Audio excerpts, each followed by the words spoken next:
Hi hello నమస్తే welcome to our channel. ఈరోజు అయితే ఎంతో ఎమ్మీగా ఉండే క్యారెట్ ఫ్రైని రెడీ చేసుకుందామండి.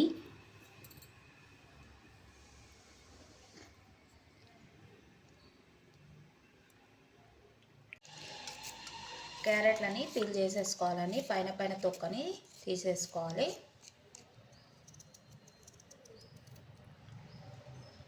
క్యారెట్లు అయితే ఈవెన్గా కట్ చేసుకోవాలండి. ఫ్రై కావడానికి ఈజీగా ఉంటుంది. ఒకే విధంగా కట్ చేసుకోవాలి.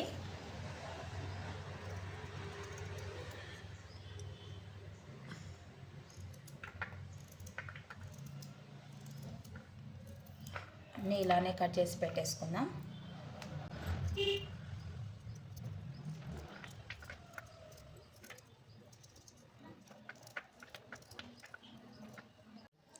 క్యారెట్స్ అన్నీ ఈవెన్గా ఇలా తరిగి పెట్టేసుకున్నానండి. ఉల్లిపాయని తోలు తీసేసుకున్నాను, సన్నగా కట్ చేసుకుంటున్నానండి. ఉల్లిపాయ ముక్కలని సన్నగా తరుక్కోవాలండి.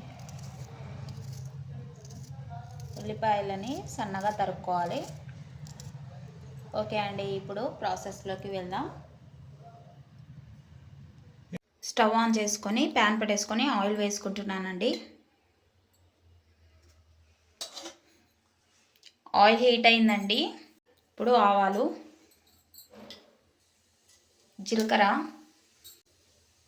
మినపప్పు, శనగపప్పు,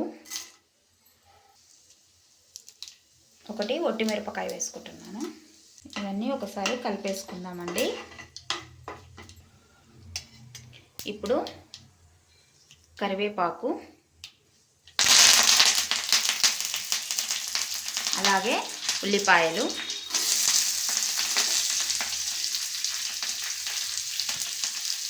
వీటిని ఒకసారి ఈవెన్గా కలిపేసుకుందామండి.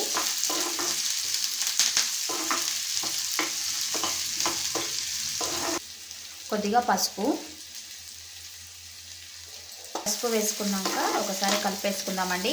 ఉల్లిపాయలు ఇలా ఉన్నప్పుడే క్యారెట్ ముక్కలు వేసుకోవాలి, లేకపోతే అవి మాడిపోతాయి, ఇవి వేగవు. అందుకనే అవి కొద్దిగా వేగక ముందే వేసుకోవాలండి. ఈవెన్గా రెండు కలిసి వేగుతాయి.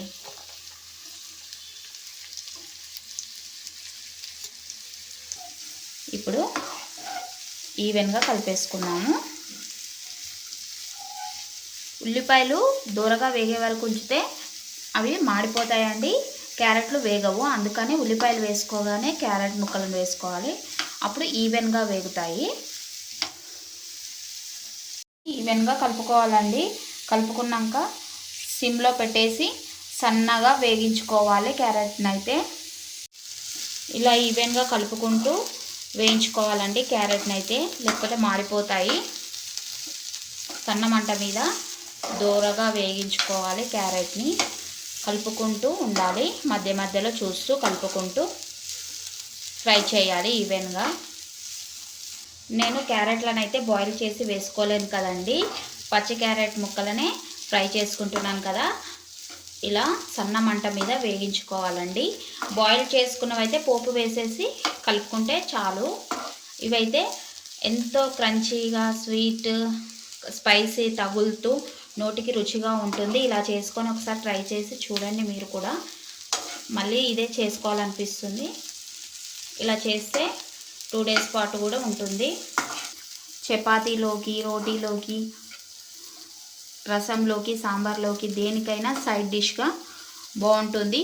ఉట్టిగా ఈవెన్గా వైట్ రైస్లో కూడా కలుపుకొని తింటే ఒక ముద్ద ఎక్కువే తింటారు. ఒకసారి ట్రై చేసి చూడండి.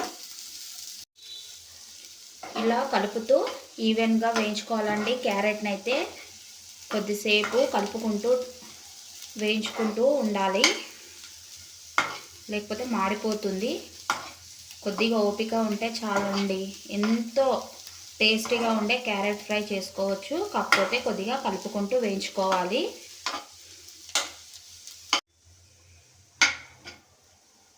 ఇప్పుడు ఆల్మోస్ట్ క్యారెట్ 80% ఫ్రై అయ్యిందండి.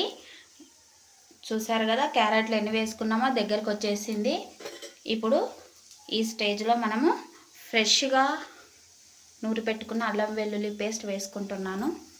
ఇష్టం ఉంటే వెల్లిపాయలను కూడా కచ్చాపచ్చగా వేసుకోవచ్చు. నేనైతే ఫ్రెష్గా ఉందనేసి అల్లం వెల్లుల్లి పేస్ట్ వేసుకుంటున్నానండి.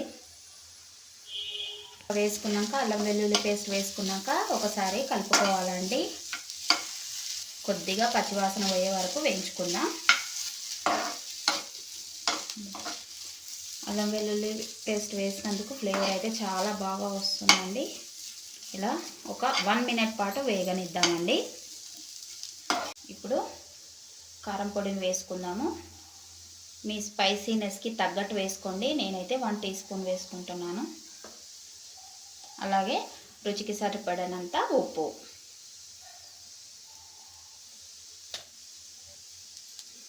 ఇలా ఉప్పు కారం వేసుకున్నాక ఒకసారి అయితే టాస్ చేసేసుకుందాం.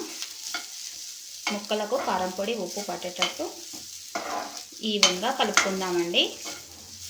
ఓకే అండి, క్యారెట్ ఫ్రై అయితే రెడీ అయింది. దీంట్లోకి కొత్తిమీర వేసుకుంటున్నాను. వేసుకున్నాక ఒకసారి కలిపేసుకుంటున్నా.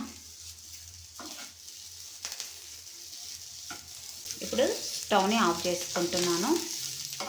ఈవెన్గా ఒకసారి కలిపేసుకొని ఒక బౌల్లోకి సర్వ్ చేసుకుందాం. ఓకే అండి, ఎంతో టేస్టీగా యమ్మీగా ఉండే క్యారెట్ ఫ్రై అయితే రెడీ.